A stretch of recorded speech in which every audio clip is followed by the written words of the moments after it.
Welcome, everybody. Please welcome to the stage our County Executive, Mark Polenkars. Assemblymember Bill Conrad. Assemblymember Karen McMahon. State Senator April Baskin. New York State Majority Leader Crystal Peoples-Stokes. New York State Civil Service Commissioner Tim Hogues. And New York State Department of Motor Vehicles Commissioner Mark Schroeder.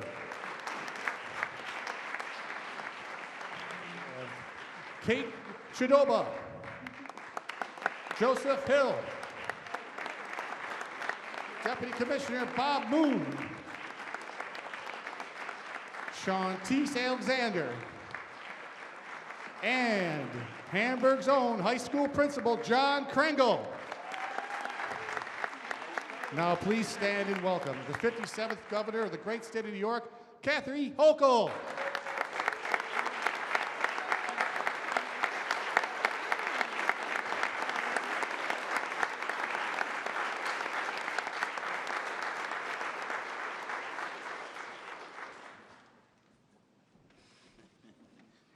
Good morning and welcome. My name is John Krengle. I'm the proud principal at Hamburg High School. It is my honor and a true sincere pleasure to welcome and introduce Hamburg's own, our own distinguished and Hall of Fame alum, class of 1976 graduate, the first woman elected to the highest office in the state, the 57th Governor of the great state of New York, Governor Kathy Hochul.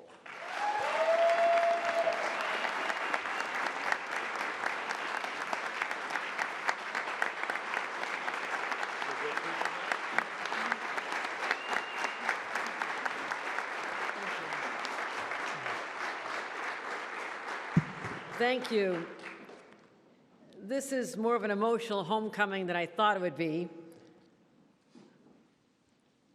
It was 50 years ago that I walked across the stage and graduated from Hamburg High School.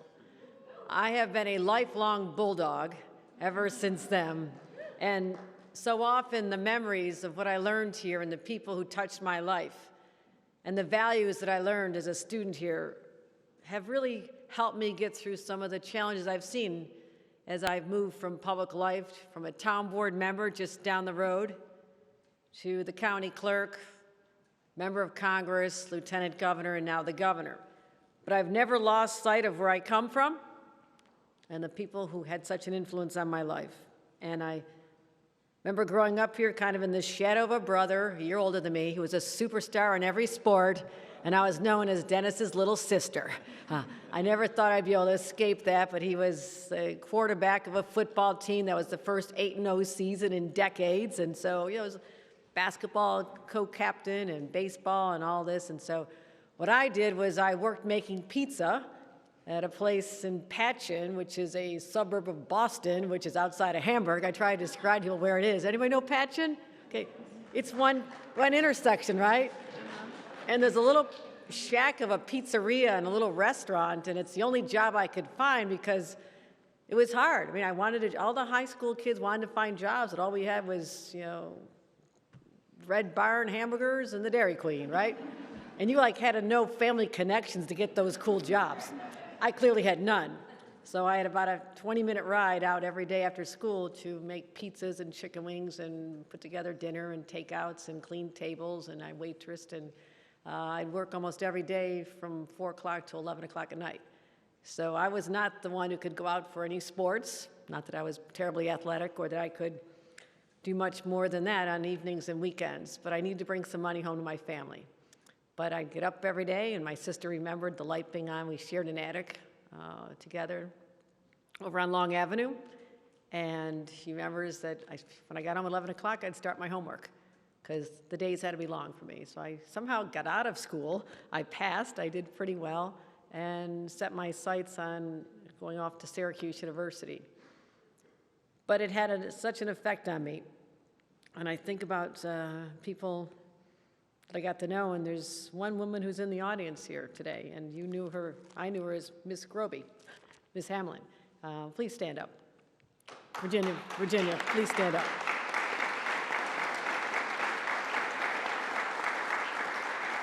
She taught English, she taught me different courses, and there's one even on death and dying, which was kind of a harsh topic at the time, but she continues to find ways to help teenagers deal with the stresses of life. Little did I know back then that I'd be coming here today to talk about how we're preventing so many of these stresses and forces from society from affecting the mental health of our children. So I want to thank her and every teacher who touched my life. And I've often spoke about a teacher I had in middle school, it's called junior high back then, called Mr. Peter James. And he taught me social studies as an 8th grader. And I learned about the power of government to do good for other people. And that is a story I carried with me for my entire career as I tried to set forth a path that lifted up my teachings as a Western New Yorker and my teachings at St. Peter and Paul Church and my values from my parents, but that teacher showed me the path to a career to affect the lives of others. So I go past these buildings, the junior high, the middle school, the high school, and I'm just, thank God I had the benefit of an outstanding Hamburg School District education. I want to thank everyone involved in this system, and all the students and the parents and the teachers, school board members, the elected officials. And your principal, Johnny Krangle, I've known since he was a very, very young man. His father, his parents, and I know why he is the way he is. He had a good upbringing as well. We don't take that for granted. We had strong parental influences on us that help us lead here, and I watched him when he first became a teacher here and how proud he was to be a teacher here. And probably never saw his sights on this role, but I've been watching you closely. So can we give a round of applause to our incredible preacher, our principal, Johnny Krangle.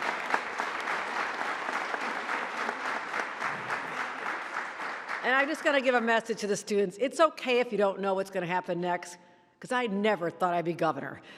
Just be open to any of the possibilities and just dream as big as you can, because it can actually happen, and I am living proof of that. My career goal was to, when I talked to Mr. James about what I wanted to do, I wanted to be a staffer to a senator someday. Never dreamed that, because women were not running for a local office, right? This is not something you did. Very few role models. And so to be a staffer, and I ended up doing that in my late 20s for Senator Daniel Patrick Moynihan on Capitol Hill in Washington, I had achieved my career goals in my 20s. So I was done. This is pretty good. But I was holding myself back.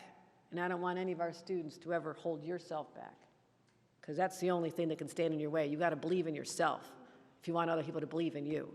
And I learned that along the way. And I want to thank all the elected leaders who are here today. We have our county executive and our majority leader from the Assembly and my partners in state government, the Assembly and the Senate. And I'm so grateful for those individuals who are recognized, for them stepping up and being willing to put your name on the ballot. It is a tough, tough time. I thank every one of you.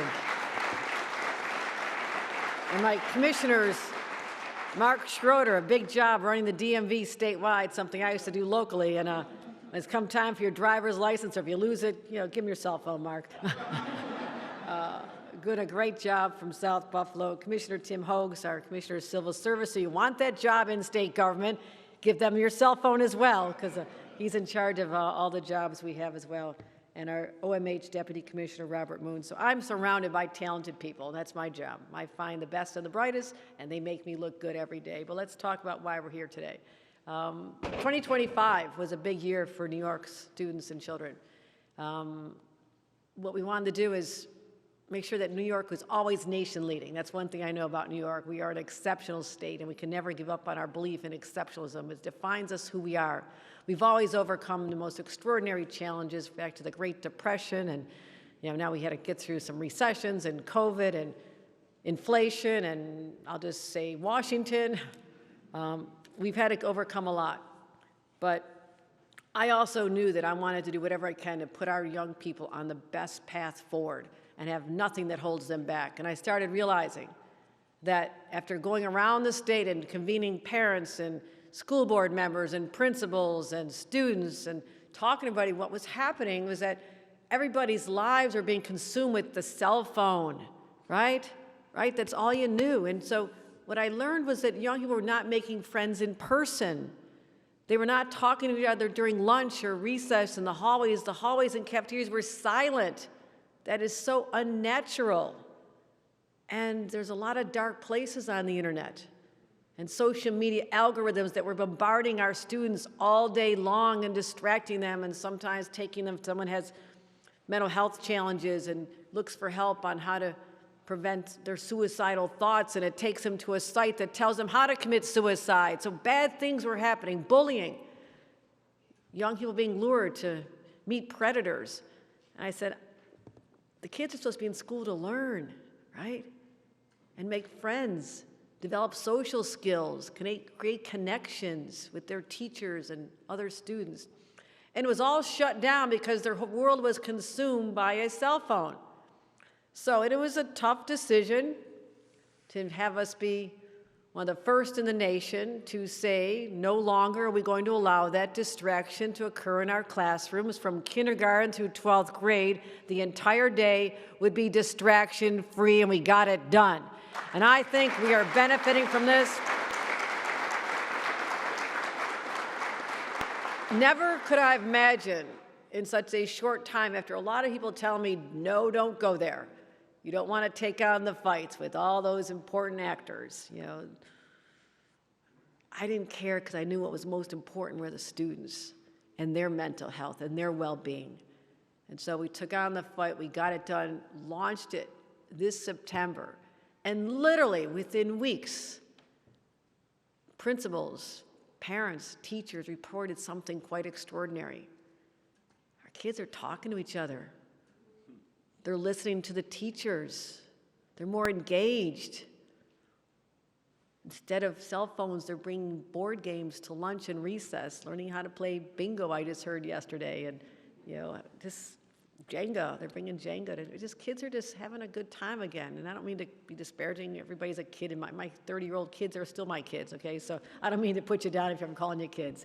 Can't help it. New York's first mom governor, it's what I do. Deal with it.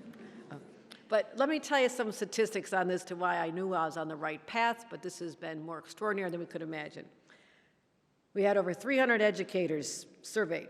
92% reported a smooth transition despite what they expected, right? They expected there to be everybody trying to break the rules and protests and all these other things that could have happened, but it happened smoothly. 83% of better classroom atmospheres and student engagement. 83% report that in just a few months. And 75% of teachers said their ability to teach our student has improved dramatically. And so instead of scrolling through TikTok dance videos, which I know are fun, students are listening to their math teachers and their English teachers and their social studies teachers. So I am telling you right now, after this, we continue to purge the students from the influence they had, and they can just start learning fresh. The students in the state of New York are going to outperform students everywhere else where they still continue to allow the students to have these distractions in classroom, and I believe that's going to happen. And I'm already seeing those results, so I'm proud of that. But that also took us to a place where I realized there's a lot more going on. A lot more is happening. And so even taking on the cell phone ban, we had to take on big tech, because they're looking at this as like, we're not getting as many customers and consumers and information that we can extract from these students and to sell to other companies, which is what they're doing. They're monetizing your mental health, by the way. They were making money, profits off of information that you think is private between you and your friends, and it was not. So we limited kids' exposure, and it's working, and our kids are coming back to life, as I mentioned, the surveys. But here's what I want to talk about. The parents who are saying their kids are no longer feeling so depressed and stressed out. And the students themselves, students are saying, one told me, I have my first friend in person. This is a middle school student. I never had a friend in person. And how amazing that felt. Someone to talk to during lunch, and make plans after school, and to hang out with, maybe out, on the schoolyard. I know all the places you hang out. I was there. So the students are feeling less stress. And we've also focused a lot on mental health. because the pandemic took a lot. And I want to say to any adult who feels like that's in the rearview mirror, it's not for our students. The students who are in first grade, third grade, fourth grade, fifth grade, when they had their lives turned upside down and no one could tell them that the next day was ever going to feel normal again, and they spiraled. We didn't have the mechanism in place to help those students at the time, and they still are feeling the effects of it. Young adults are feeling the effects of it. We have to understand that something has to be done to get back to something that is pre-pandemic normal, whatever that looks like anymore. So we've invested over $2 billion in state money focused on mental health. Nobody else ever put that level of commitment. That's all goes toward our behavioral health system. Expanding youth mental health services, investing in suicide prevention, school-based mental health clinics are so important to me, because how many parents have time to go make an appointment with somebody and then pull the student out of school, and then, there's a cancellation, and if your student's counting on that, there's kind of a spiraling until you can get back on the schedule again. It's too much for parents who are trying to do what they can to help their students, their children. And we also had peer-to-peer counseling, because I know this. Who are young people going to listen to more than anybody? Each other. They trust each other. And that's why I'm going to get to a proposal, which is going to be really important as well. So we did something I mentioned earlier. We stood up to the social media giants, and we banned toxic social media algorithms being able to bombard our kids. They can't do it anymore. They're not allowed to send notifications from midnight till 6 in the morning, because guess what? They need their sleep. And making it clear they can never sell our children's personal information for profit. So we did all that in the last year. We also mandated Surgeon General type warnings on social media platforms, so parents and young people understand the real risk. This is like on a cigarette package, those scary looking warnings. It says this is detrimental to your health. And so I want people to be paying attention. And I know that these wins are making a difference, but I also know that technology and a lot of bad actors are going to try to keep finding other ways to get around what we're doing. That's exactly what's happened. That's why we're taking more steps here today. One of the very first announcements that I'm going to be packaging together in my State of the State for 2026, which we're announcing next week, but I wanted to come to my hometown, to my school, and talk about students here first. So I will not rest until I know our students are safe, healthy, and happy, because we still have lurking in the shadows of the internet, these predators, these scammers, these criminals, and they're now using chat features on our kids' favorite games, okay? Kids don't have to go very far. They're finding you on the games that you go to. They're luring them into dangerous situations where they can be radicalized or groomed or even assaulted. And they're not safe. They're not the fun place that they're advertised to be, and parents don't know this intuitively. It sounds like a kid's game. Why wouldn't you trust that? I'm just telling you, you can't. You just can't. In California, we had a 10-year-old girl who was groomed and sexually assaulted after chatting with a predator on multiple online gaming platforms. Doesn't that sound safe to say gaming? It's a game. But they know where the kids are going, and they're following them there. Other students have been relentlessly bullied and battled into games that simulate sex or reenact school shootings. I mean, horrible, horrible things.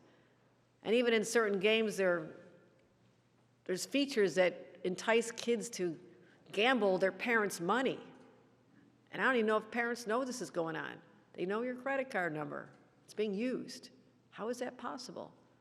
So they're being coerced into gambling their parents' money on virtual junk. And these perils of these platforms cannot be overstated. They prey on our kids' vulnerabilities. They pull them into dangerous situations and ultimately can lift money out of the parents' pockets. So to keep our kids safe, mentally, physically, we have to act, and we have to demand better safeguards. That's why, in partnership with the Assembly, the Senate, Senator Gennardis, Assemblymember Rosick, and State Attorney General Tish James, I'm zeroing in on protecting our students in new ways online and giving them the mental health supports they need. So right now, if parents want to be responsible, and the ones who are in the audience are like, holy, I didn't know this was going on, I'm going to go home and check this out. You literally have to go into your child's phone and tablets and devices and know how to go to maybe one of 10 or 15 gaming platforms and messaging platforms, find the right privacy features, and you have to dismantle them and hope that your child doesn't turn them back on. That's all you have right now, parents. That's it. That's the only way you have available to protect your kids. Under our proposals, we're removing that burden from parents and placing the responsibility where it belongs on the shoulders of the app companies and the platforms themselves. We will have first in the nation age assurance standards under our Safe for Kids Act, and we're going to require social media companies and messaging and gaming companies to automatically default to those privacy settings at the highest levels for anyone under the age of 18. Think about that. Parents, you won't have to worry about it. Your kids will not be exposed to this anymore. And that means blocking would-be predators from being able to find and message your kids, because that's going on. And parents will have approval with anyone who can connect with young people under the age of 13 and disable location sharing. They also know where your kids are, so virtual threats cannot turn into real-life harm. And second, we're going to disable certain AI companion features. You've heard about these, right? Something that sounds so innocent has now turned so sinister in many cases. So we're disabling those AI companion features for young people under the age of 18 across social media platforms. That's one less thing you have to worry about. Because these friends are designed to keep your kids glued to the screens at all costs. And some target children in the most vulnerable moments, even encouraging self-harm. I mean, that's sick. That's beyond the pale. So we're doing those areas where we're disabling this, helping parents, but also we're building on our historic investments in mental health by expanding our teen mental health first aid training. And we're having that available for high school sophomores across the state. Because again, teenagers confide in each other, but they don't always know how to help their friend, right? What do you say? You're not trained. You're just going by your gut instinct. Wouldn't you feel better if you had a friend that was reaching out for help and you actually had some skills, you had some training, you understood what to do? You could be that person that saves them from committing self-harm, hurting themselves, or just dropping out of society and just becoming a recluse like many students do. We can't have that happen. A friend can help another friend in a powerful, profound way. So we're going to be training to equip students with the skills to support each other and identify the signs of distress, what the indicators are, and encourage them to seek help from adults. And that also means we have to have training for school staff to ensure that they have the skills to do this training of the students. And so that's exactly what we're doing. We've already certified 5,000 teens and 3,000 adults in this program already.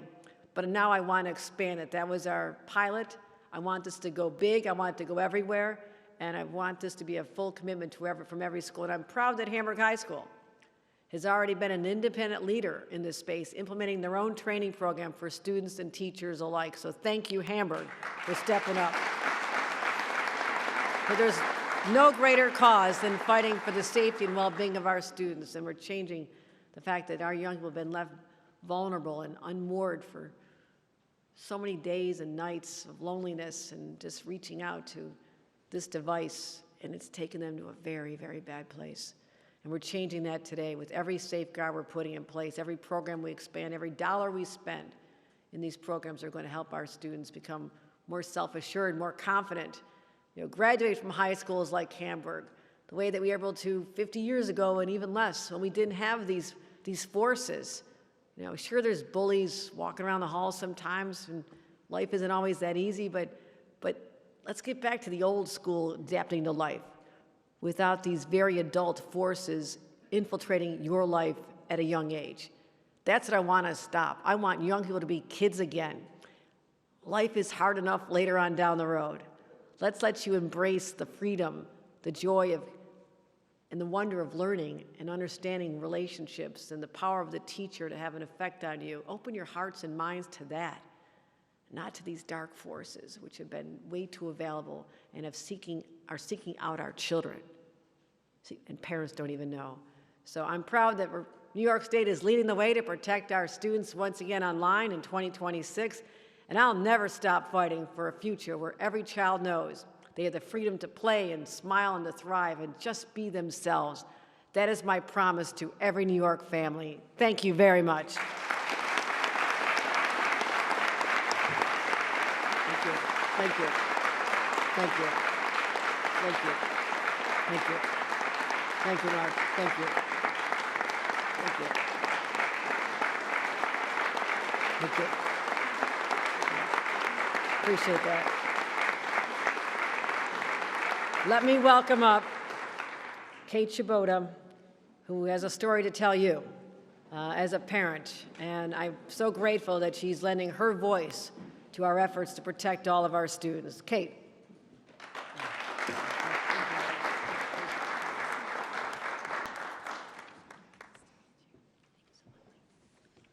Good afternoon. My name is Kate Kubota. I'm a proud parent of 3 Hamburg students, and I work for Western New York United Against Drug and Alcohol Abuse, which is a primary prevention agency here in Erie County. And I want to thank Principal Krangel, the Hamburg schools, and Governor Hochul for putting our students first. Social media addiction is real. It is negatively impacting the mental health, the learning, and the development of our children. The actions the governor has taken are important first steps. Keeping smartphones off for the entire school day is already making a difference. Our children are more focused in class, engaging in face-to-face with their peers, and building critical social and communication skills. As a mom, we want our children to grow up as kids, not scrolling, not comparing, or feeling pressured to the addictive social media feeds designed to keep them hooked. We're facing a mental health crisis among our children, and doing nothing about it is not an option. So I'm thrilled that today's announcement will help more students receive mental health first aid training in order to support their peers. Restricting addictive social media and creating healthy boundaries during the school day protects our kids and supports their success. These policies are about learning, connection, and well-being, not punishment, as some may see. Thank you, Governor Hochul, for taking a bold action to protect our kids. Our kids deserve classrooms and a world that supports their growth, their mental health, and their future. Now, I'll let some young people speak on these issues too. I'll turn it over now to Joseph Hill, who is a student here at Hamburg High School. Thank you very much.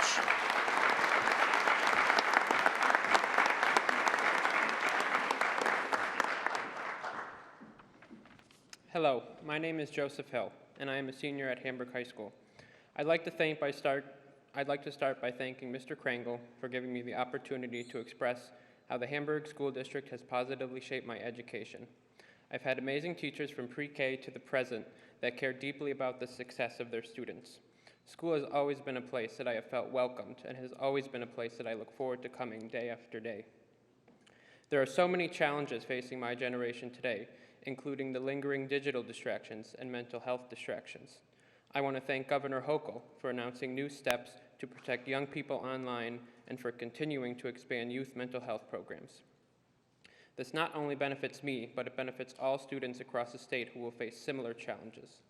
I've been able to be involved in extracurricular community activities, which have been guided by great teachers and mentors. Getting involved is one of the most important things students should do in high school. I have benefited tremendously from having great friends and fantastic mentors. Having extensive elective courses at Hamburg allows students like myself to choose classes that fit each person's individual preferences. My well-rounded education at Hamburg has given me the opportunity to be graduating with a full semester of college credits.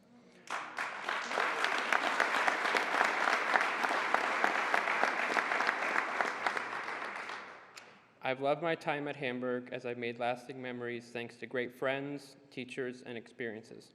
A final thank you to Governor Hochul for continuing to fight for all students. I'm now going to turn it over and introduce Sean Trice Alexander to speak. Thank you.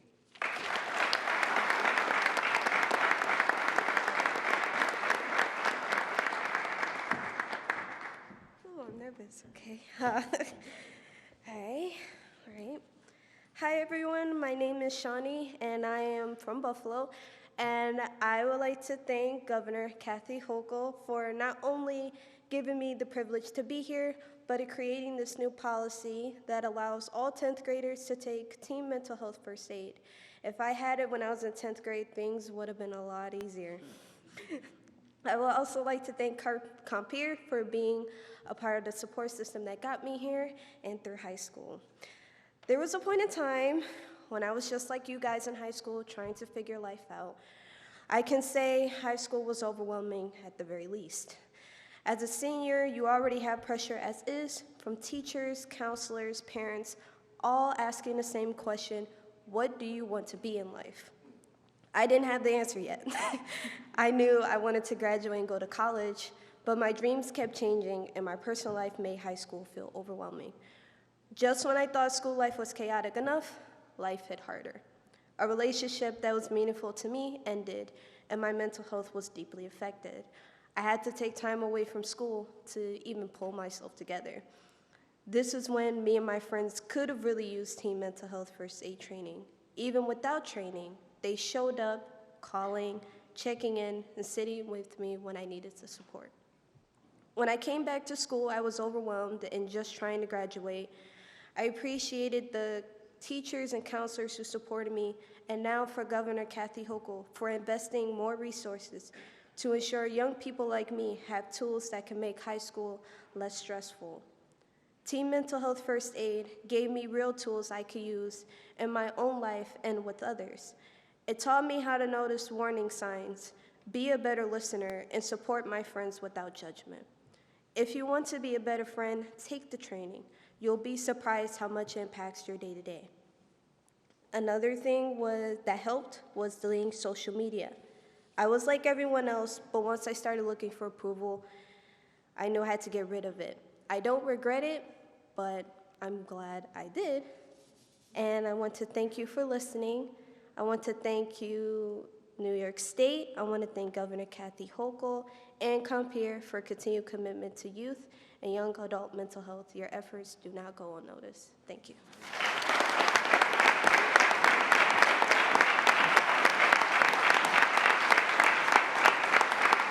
Thank you, everybody, for coming today. This concludes today's event. Thank you for attending.